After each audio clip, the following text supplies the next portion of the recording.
Awesome. So we split up the wood, we filled up the tin.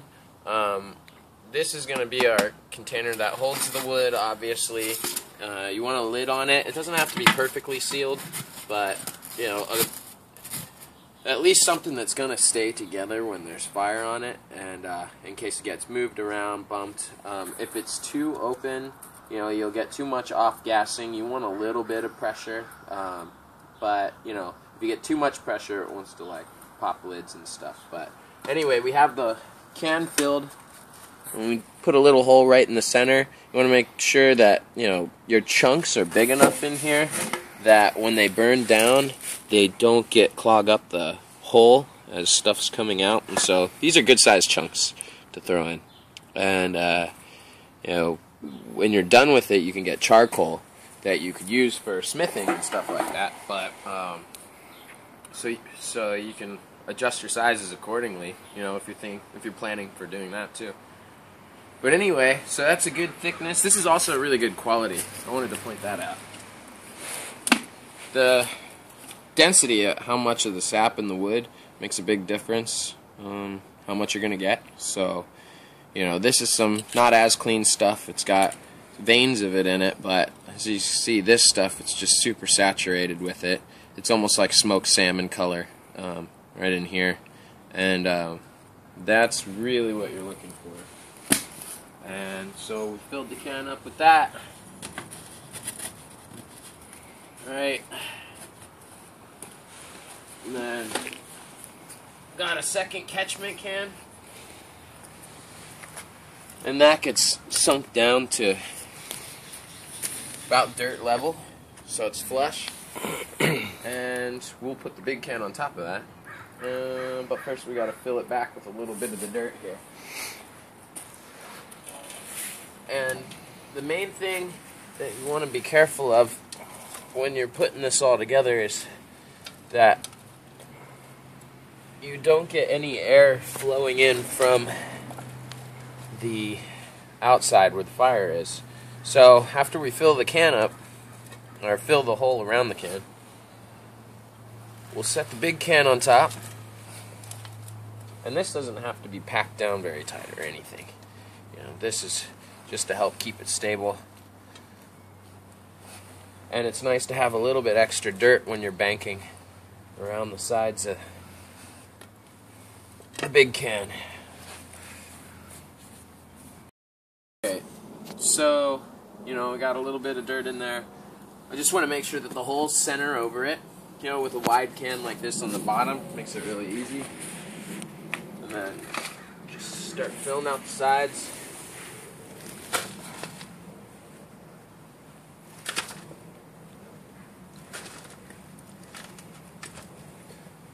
And depending on how dry your area is, you know,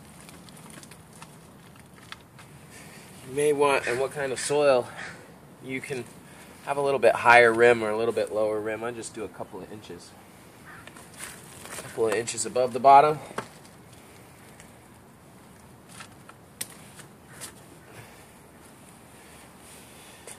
And, you know, if the flames get down in there, it's not the end of the world. It'll just burn off a lot of the terpenoids.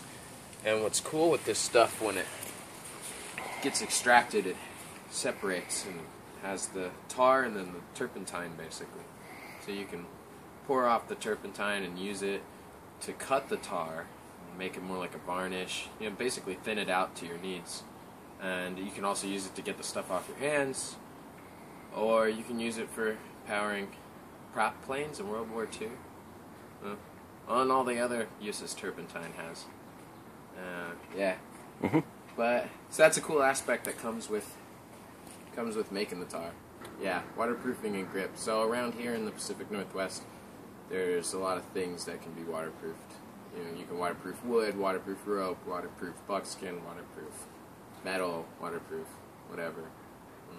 Yeah. But to light it, I'm going to use this really nice stuff and make some nice matches real quick. Because these little things will do a lot.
So the main thing about this fire we want here is we want it even.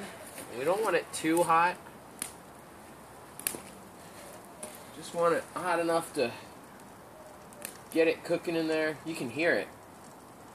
Already I can hear some stuff bubbling in there just from this little bit of heat.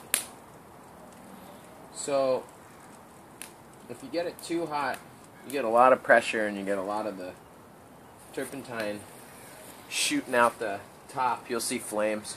Well, we'll still see flames. Whoa.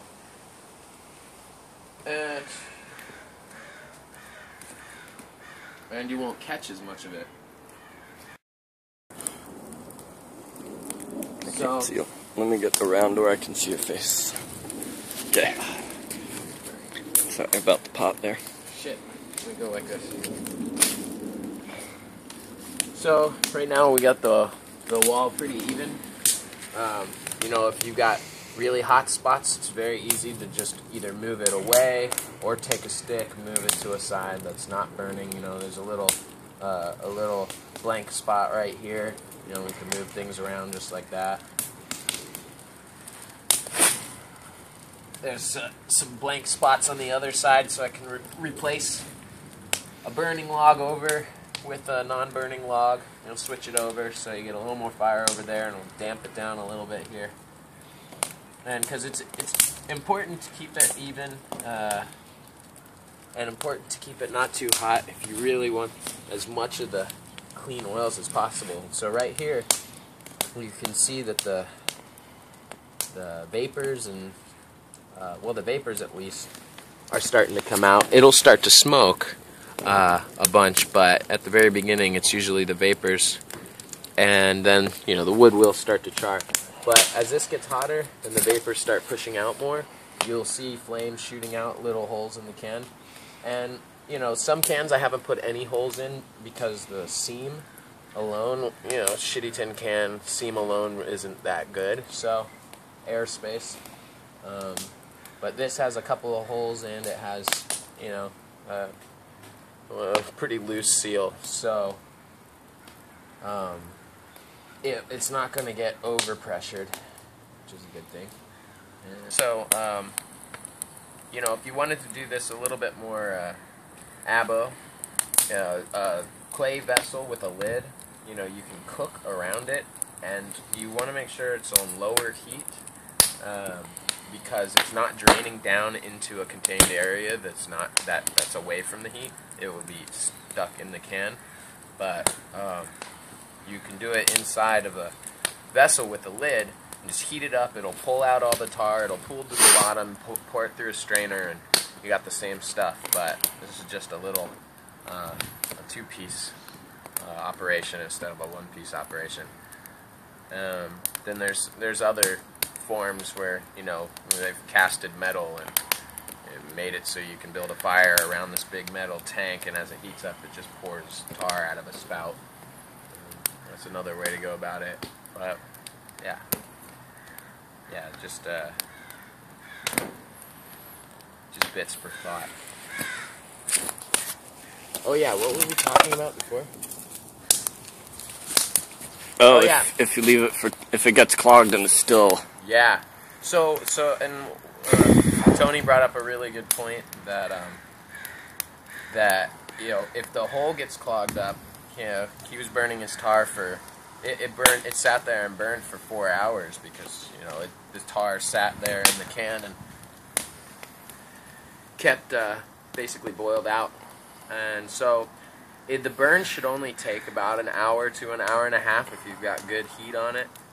And so I usually stop it there because it's better to get the tar you got and maybe not burn through all of it, but then have it be burning for too long and something happened, like the hole got clogged or, you know, whichever.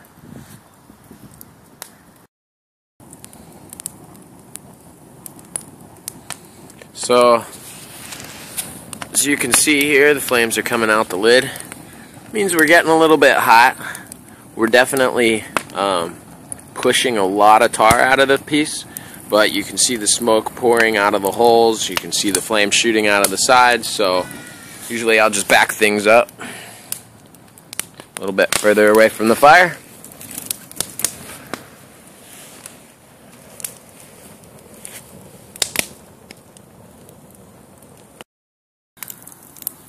So I'll also just want to point out that when I first did this system, I used 2 cans above ground because they were really small cans and I had long pieces, and so I tried to put them in 2 cans and tape them with metal tape, and of course as it heated up the metal tape slid right off, and I got the bright idea of trying to take the can off the top to try to cool it off because I was going to stop the whole process. And lo and behold, a giant fireball shot out. And my buddy, whose house it was, he wasn't too happy with it. But all I was pointing out with that is there are a lot of volatile oils in this. And so you don't want to like take off the lid. You don't want to like knock it over. You don't really want to expose the can underneath. You know, it won't be the end of the world. It just can be a hazard to watch out for, because they're definitely very volatile oils that are in there. So we're getting close to the end here. It's been about an hour and a half, and there's still lots of smoke and steam coming out, but you know, we were talking about it earlier why I'm just going to pull it. And you know, the seams weren't as tight on this lid, so you get a little bit of drainage, but we shouldn't have lost too much. And it was pretty full of some really dense stuff. And but yeah, you don't want to open it up right away.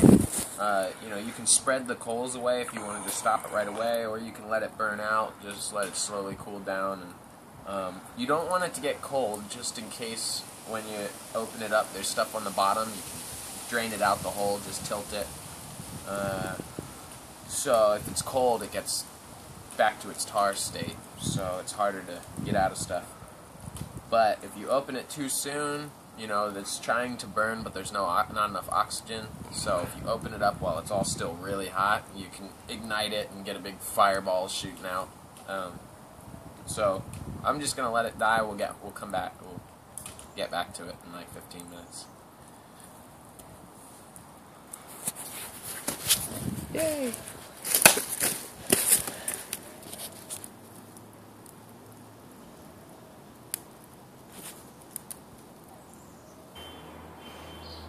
Alright, so the fire's died down a bunch.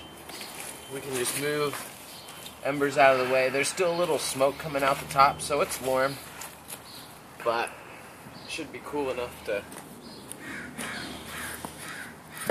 not really worry about spontaneous combustion. So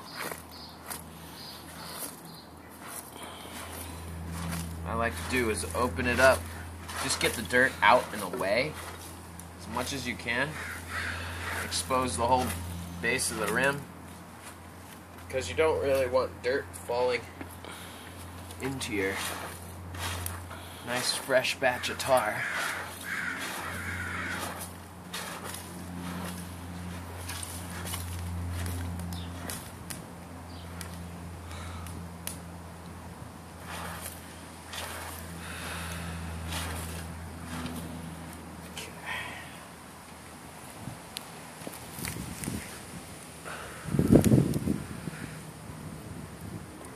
Checking the overall temperature of it. If you move it around and you see some dirt jiggling and wanting to go over, then just get it out. And then what I like to do is pick the can up, move it around side to side, see if I can get any leftovers to drip out of there. Oh, we got a good batch of tar. Okay, and so this will want to leak a little bit, so you can set it on something you don't really care about and just let it cool off then. But, you know, if you've done a pretty thorough burn, it shouldn't leak out much. I didn't get much when I moved it around, so I'm not going to really be too concerned. And this can is a little bit warm. So as you can see, we got a nice little batch of tar. And right now, while it's really hot, it's like oil, and all the turpentine and the tar is mixed in together, but as it cools, it'll separate. So it's nice if we mix it up now and pour it off into our different vessels. We'll get a pretty even consistency of... Here, you want to come up close? So, just going to mix this tar around while it's still hot. Get it nice and even. You can see it runs like oil while it's warm. This is a great stage to smear on things. You know, got this nice birch. So this stuff, you know, as you spread it on, it goes really thin, and then you can put more heat on it and dry it, get it to suck right in there, and it'll create a great varnish layer. It'll also waterproof your leather, like right on the glove. So if I put enough of that, put a little heat on it, it'll drive it in, totally waterproof it. So we'll just pour off a little in this guy.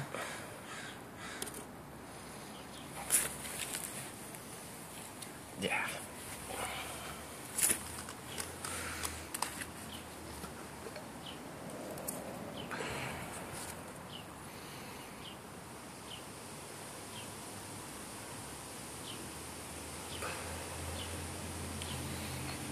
It's like caramel.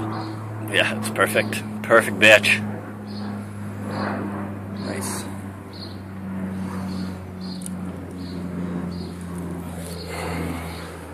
Alright.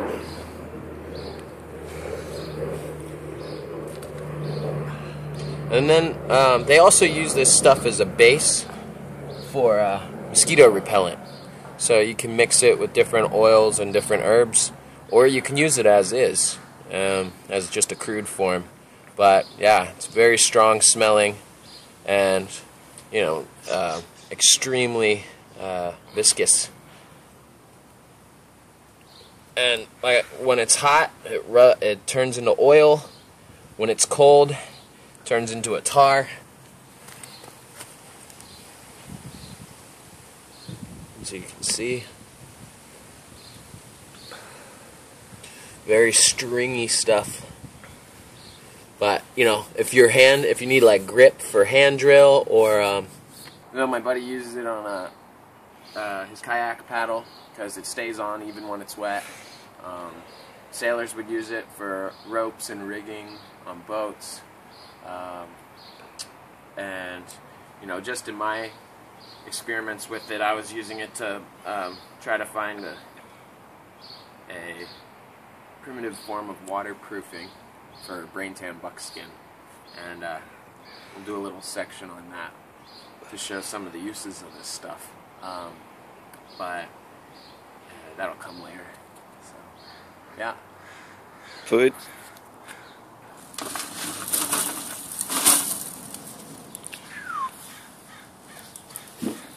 So here we go. So the really fine stuff right here, as you can see, it breaks. Very, very brittle charcoal. Super fine stuff too. It powders down to a really fine powder, and really easily. So it works alright for blacksmithing with. It's not the densest material. It burns up pretty fast, but it definitely does work. So most of this was charred pretty well. If I get to the core, the middle of the can got the least amount. So I just pick out a few pieces from there, but really it was about an 80% burn, so we did all right. And then in the bottom, you get a little bit of tar left over, and that's just from the bowing of the can, the tin. But I didn't mention this before, but this was, a random tin that Tony got. I'm not sure what it was from, but old popcorn tins work really well. And, yeah. If you can find them, they can be hard to find, but Goodwills are a good place to search for them, thrift stores in general. And yeah, so that's how to make tar, and we'll have another little segment on how to use it and more uses with the fat wood. Awesome. Thanks for watching.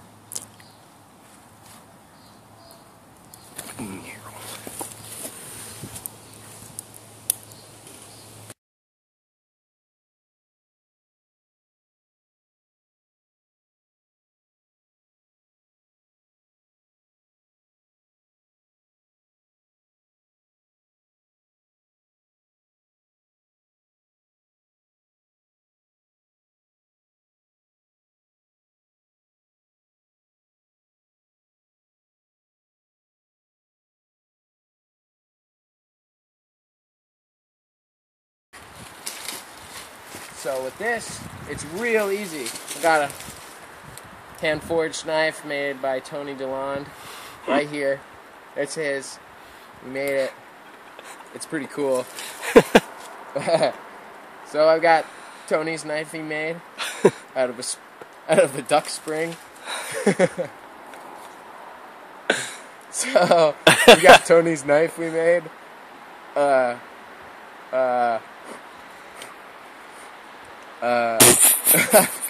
So I've got Tony's knife we made. Bearded wolves. Wait, we didn't make it. Tony made it. Yeah. So I've got Tony's knife that he made. We're gonna have to edit this so many times. Alright.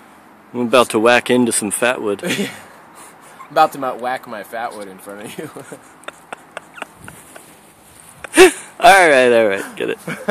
Get it out of there. Okay. The magic of Brian's fat wood.